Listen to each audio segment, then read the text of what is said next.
Como había anunciado, los invito ahora a que reflexionemos un poquito sobre el libro de Jonás. El libro de Jonás es un libro muy pequeño en la Biblia, de hecho es una página, son 4 capítulos, una hoja, perdón. Sin embargo, tiene una riqueza muy grande. Vamos a leer bastante el libro de Jonás, siendo una hoja, nos ayuda a poder sacarle el jugo. Así como hicimos de un texto pequeño del Génesis, de la creación, vamos a intentar ahora hacer un ejercicio semejante con el libro de Jonás. En general, no relacionamos a Jonás con uno de los profetas. De hecho, no aparece la palabra profeta en el libro, no se lo identifica a Jonás como un profeta. Pero habíamos dicho que profeta es aquel que habla de parte de Dios, y esa es la función de Jonás, ser un profeta en donde en Nínive. Comienza el libro de Jonás diciendo: Dios habló a Jonás, hijo de Amitai, diciéndole: prepárate y vete a Nínive, la metrópoli, para anunciarle que su maldad ha llegado hasta mí. Nínive, la gran ciudad. ¿Se acuerdan? Nínive era la capital del imperio asirio, lo peor de lo peor. Si nosotros los porteños tenemos mala fama en Argentina por estar en la capital y que la soberbia del porteño y no sé cuánta cosa más, imagínense el imperio asirio, con toda la maldad propia de los asirios, era lo peor de lo peor para la concepción, y esta era la capital de eso peorcito, ¿no? Enorme. Por ahí dice, si no me equivoco, que se necesitaban 4 días para recorrerla de punta a punta, Nínive, 4 días. Entonces, era una ciudad muy grande, de hecho, habla de la gran ciudad. ¿Y cuál es el mensaje que tiene que llevar? Lo tenemos escrito en 2 lugares de 2 maneras distintas, pero el mensaje que tiene que llevar Jonás es muy sencillo. Prepárate y vete a Nínive, la metrópoli, para anunciarle que su maldad ha llegado hasta mí. Versículo 3. Jonás se preparó para huir a Tarsis. Prepárate y vete a Nínive, la metrópoli, para anunciarle que su maldad ha llegado hasta mí. Ese es el mensaje, que su maldad ha llegado hasta mí. De hecho, en el versículo 3, en el capítulo 3, versículo 4 dice: Jonás comenzó a atravesar la ciudad y caminó un día entero proclamando: en el plazo de 40 días, Nínive será destruida. Ese es el mensaje. La maldad de Nínive llegó hasta Dios y en el plazo de 40 días Nínive será destruida. No hacía falta ser un gran erudito para transmitir ese mensaje. No era un choclo, digamos, lo que tenía que transmitir el profeta Jonás. Sin embargo, y un cura en un retiro nos decía, y es cierto, ahora lo vamos a ver, en realidad Jonás es presentado en el libro como el antiprofeta. Pobre hombre, hace todo lo que no tiene que hacer un profeta. De hecho, leía recién, ¿no? Capítulo 1, versículo 3. Jonás se preparó para huir a Tarsis. Escucha el llamado de Dios y ¿qué hace? Se escapa para el lado contrario. Es sabido, y la mayoría de los profetas ponen una excusa, en cierta manera, se sienten como que la camiseta les queda grande. Uno dice soy tartamudo, el otro dice soy muy joven. Así, en general, los profetas todos presentan como una negativa frente a Dios. Pero acá Jonás no presenta nada, directamente se escapa, ¿sí? No es que pone una excusa, no, raja directamente. Y continuamos leyendo. Bajó a Jope, donde encontró un barco, esto en el versículo 3. Encontró un barco que zarpaba para Tarsis. Pagó su pasaje y se embarcó para ir con ellos a Tarsis, lejos de Dios. Pero Dios desencadenó un viento tempestuoso sobre el mar, y se desencadenó una borrasca tan violenta que el barco amenazaba naufragar. Los marineros, esto es muy importante, los marineros se asustaron y cada cual pedía auxilio a su Dios. Con lo cual, de hecho, si uno mira la nota al pie, lo está aclarando. Los marineros eran cada uno de lugares distintos y por lo tanto creían en dioses distintos, eran paganos. Luego arrojaron por la borda la carga del barco para aligerarlo. En cambio, Jonás había bajado a la bodega del barco y se dormía profundamente. Mientras los paganos estaban rezando y trabajando para que el barco no se hundiera y lanzando las cosas al mar para que el barco no se hundía, ¿qué hacía el supuesto profeta de Israel? ¿Qué es lo que hacía? Dormía. No por confianza en Dios, sino por negligente. Mientras los otros rezaban, el profeta no rezaba, no invocaba a su Dios, no solo eso, sino que se estaba escapando de Dios. El capitán se acercó a él y le dijo: ¿qué haces aquí durmiendo? Levántate e invoca a tu Dios. Es el capitán pagano el que exhorta al profeta a rezar, ¿sí? Y de hecho, bueno, ahí comienza, ¿sí? Tiran a suerte sobre quién cae la culpa, por qué estaba pasando todo esto, y cae sobre Jonás. Le preguntan: ¿qué estás haciendo? Jonás le dice: estoy escapando de Dios. Y Jonás le va a decir: bueno, tírenme. Versículo 12, capítulo 1, versículo 12. Jonás le respondió: arrojadme al mar y el mar se os calmará. Reconozco que soy el culpable de esta gran borrasca que os amenaza. ¿Qué hacen los marineros, los paganos? En vez de hacerle caso a Jonás y tirarlo de primera, dice: los hombres remaban para llegar a tierra firme, pero no podían porque el mar seguía enfurecido en torno a ellos. Entonces lo que intentan, a pesar de que Jonás les dice: bueno, tírenme al mar y todo esto se va a calmar, ellos intentan salvar a Jonás. Acá hay, y lo vamos a ver más adelante también, sin decirlo, pero hay un planteo teológico muy grande, que es justamente hablar bien de los extranjeros. Los marineros rezaban, Jonás el profeta dormía. Jonás el profeta les pide que lo tiren por la borda, los marineros lo quieren salvar. De hecho, el que exhortaba a Jonás a rezar era el capitán pagano del barco, ¿sí? Y más adelante, salteo, ¿sí? Pero más adelante, cuando llega en el capítulo 3, Jonás por segunda vez recibe el llamado, una vez que el pez lo escupe a orillas de Nínive. Por segunda vez Dios habló a Jonás diciéndole: prepárate y vete a Nínive, la metrópoli, para anunciarle el mensaje que yo te comuniqué, aquel que habíamos escuchado. Jonás se preparó y marchó a Nínive de acuerdo con la orden de Dios. Nínive era una gran ciudad con un recorrido de 3 días. Disculpen, no eran 4, eran 3 días que se necesitaban para recorrer toda la ciudad. Jonás comenzó a atravesar la ciudad y caminó un día entero proclamando: en el plazo de 40 días Nínive será destruida. Y acá viene lo fundamental de lo que pasa, ¿sí? Recorrió solo un día, se necesitaban 3 para recorrerla, faltaban, si se quiere, 2/3 de la predicación. Versículo 5, capítulo 3, versículo 5. Los ninivitas creyeron en Dios, solo con un día, Solo bastó un día de la predicación de este profeta, que era un desastre, ¿no? Pero los ninivitas creyeron en Dios, organizaron un ayuno y grandes y pequeños se vistieron de saco.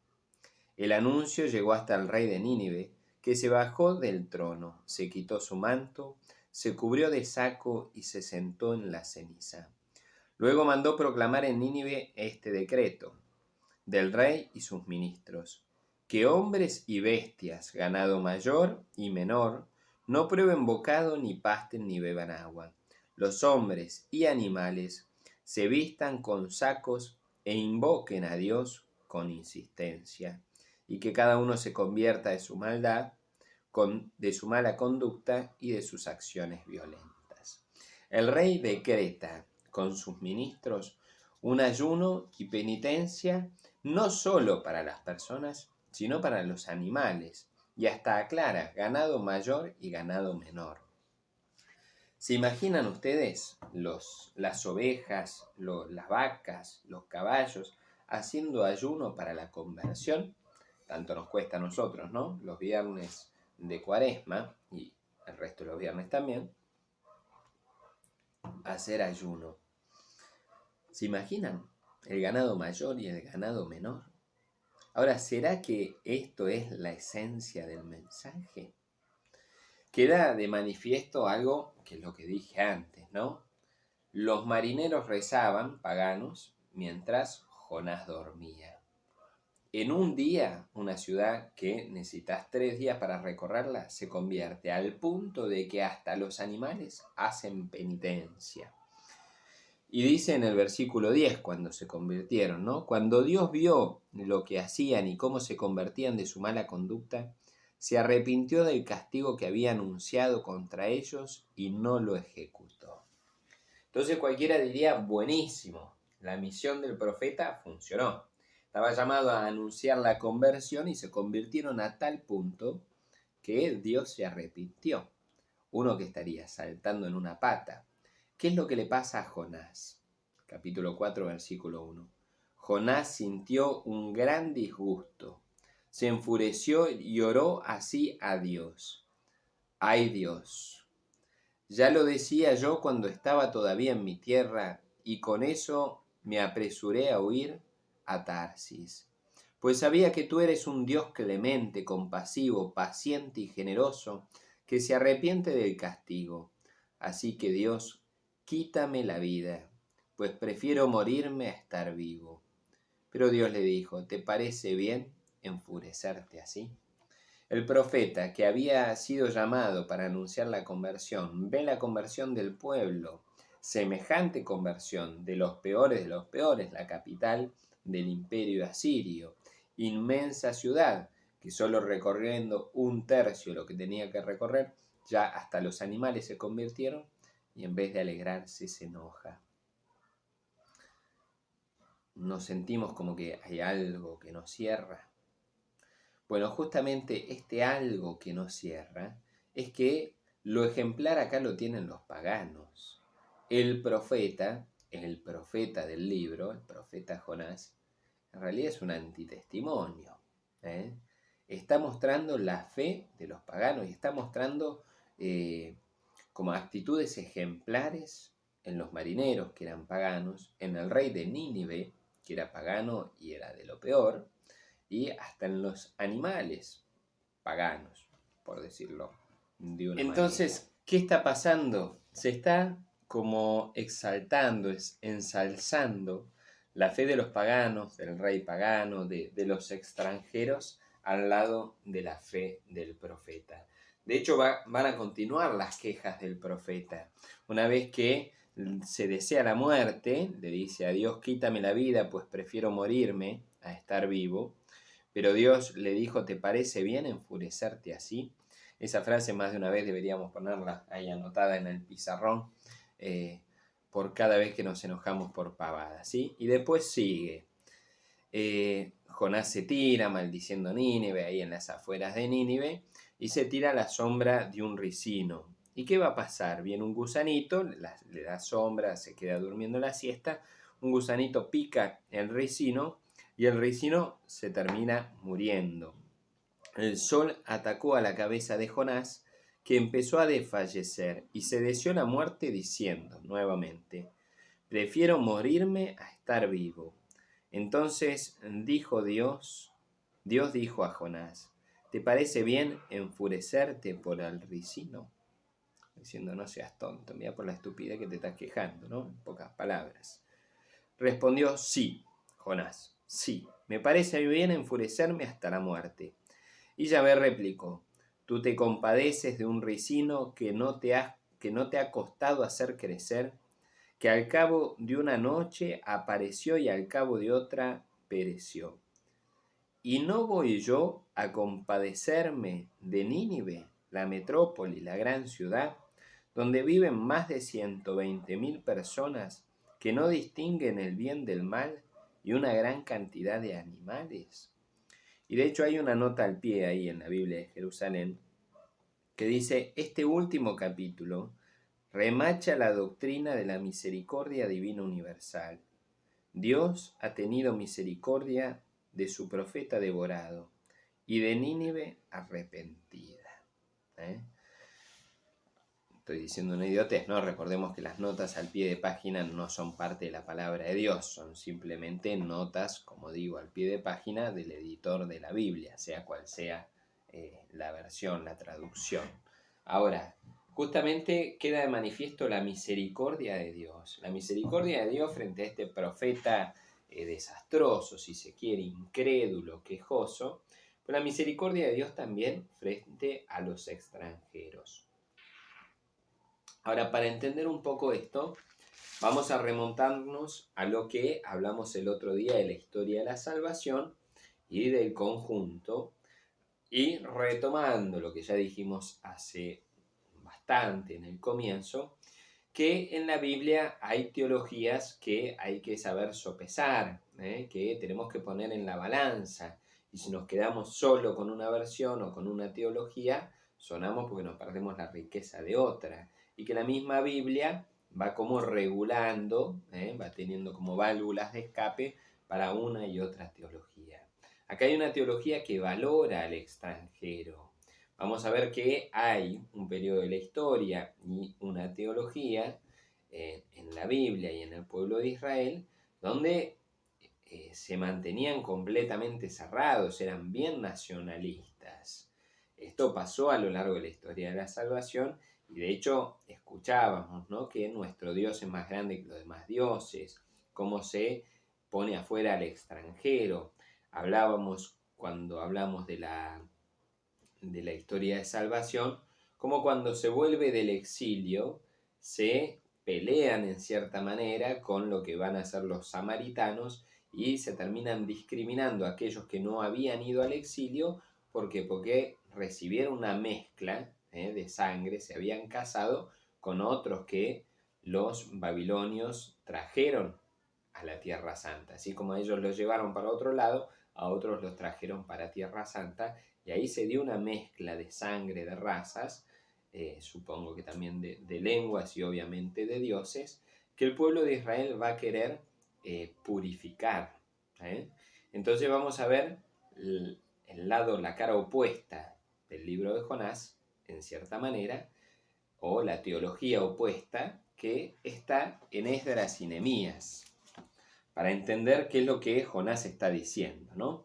Entonces, si vamos a el libro de Esdras, acá repito porque alguien me comentaba, ¿sí?, en los comentarios, yo los invito a poner pausa y buscar las citas, porque si yo hago más largo el video va a pesar más y se va a hacer más largo y más tedioso y además más difícil de subir. Esdras capítulo 10, versículo 3. Esdras 10, versículo 3. Hagamos un pacto con nuestro Dios, comprometiéndonos a despedir a todas las mujeres extranjeras y a los hijos nacidos de ellas, conforme al consejo de mi Señor y de los temerosos de los mandamientos de nuestro Dios. Recordemos, Esdras y Nehemías volvieron, ¿sí?, del exilio. Estamos en la época en que el pueblo de Israel vuelve del exilio, Judá en realidad, del exilio en Babilonia. ¿Y qué pasa? Bueno, ahora quieren reconstruir el templo, reconstruir la muralla de Jerusalén, reconstruir la ciudad y echar a los extranjeros. Estas mezclas que había habido, bueno, le dicen a los que se quedaron, que eran judíos, bueno, ustedes si se casaron con mujeres extranjeras, van a echar a sus mujeres extranjeras, van a echar a sus hijos, los hijos que tuvieron con esas mujeres, y en cierta manera vamos a recomenzar la historia de un Israel puro. Todo este tema de la pureza va a ser enorme y daría mucha tela para cortar, pero vamos a quedarnos con eso. Nehemías, Esdras y Nehemías van como de la mano en toda esta teología y en el tiempo también. Nehemías capítulo 13, versículos 23 al 27. Dice así: Vi también en aquellos días que algunos judíos se habían casado con mujeres asdodeos, amonitas o moabitas, otras razas. De sus hijos, la mitad hablaban asdodeo, o la lengua de uno u otro pueblo, pero no sabían ya hablar judío. Yo los reprendí, los maldije, hice azotar a alguno de ellos y arrancarles los cabellos, y los conjuré en nombre de Dios. No debéis dar vuestras hijas a sus hijos, ni tomar ninguna de sus hijas por mujeres, ni para vuestros hijos, ni para vosotros mismos. ¿No pecó en esto Salomón, rey de Israel? Entre tantas naciones no había un rey semejante a él. Era amado de su Dios. Dios le había hecho rey de todo Israel, y también a él le hicieron pecar las mujeres extranjeras. Se tendrá que oír de vosotros que cometéis el mismo gran crimen de rebelaros contra nuestro Dios, casándoos con mujeres extranjeras. Más allá de eso, insisto, tenemos que meternos y no hacer análisis atemporales. Pero en la concepción lo que buscan es esta pureza de sangre, ese nacionalismo, volver a un pueblo donde todos sean judíos de raza judía, donde hablen hebreo y donde sean fieles a Dios y no se mezclen con dioses extranjeros. Esto es como lo que está de fondo, y no solo de fondo, sino a la vista claramente, en Esdras, en Nehemías y toda esta época.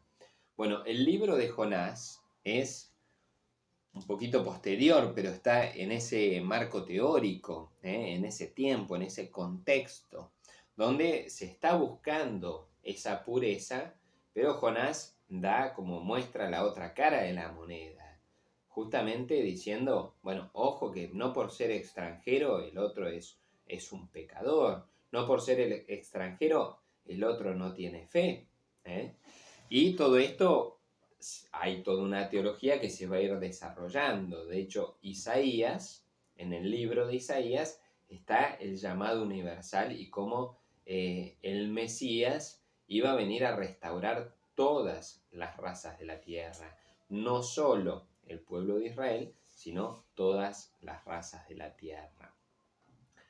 Algo semejante, no exactamente lo mismo, pero va a venir de la mano con el tema de el abrir el evangelio a los paganos, que San Pablo va a ser en esto el gran abanderado, pero va a haber una lucha ahí bien grande que vamos a ver más adelante. Entonces, los paganos están llamados a esta salvación, están llamados a formar parte de la fe, a recibir este conocimiento y este encuentro con Dios, ¿o no? Así que vemos que en 4 capítulos, el libro de Jonás, hay un planteo mucho más profundo. Y hay toda una teología escondida, en que los animales hacían ayuno. Si uno se queda en las vacas con bozal o cerrando la boca para no comer pasto, se está perdiendo una dimensión monstruosa que, repito, está dentro del objetivo del agiógrafo, del autor sagrado.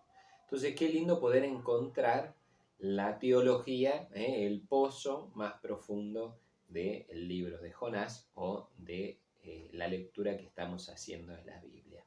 Esa, recordemos que es siempre la invitación más grande.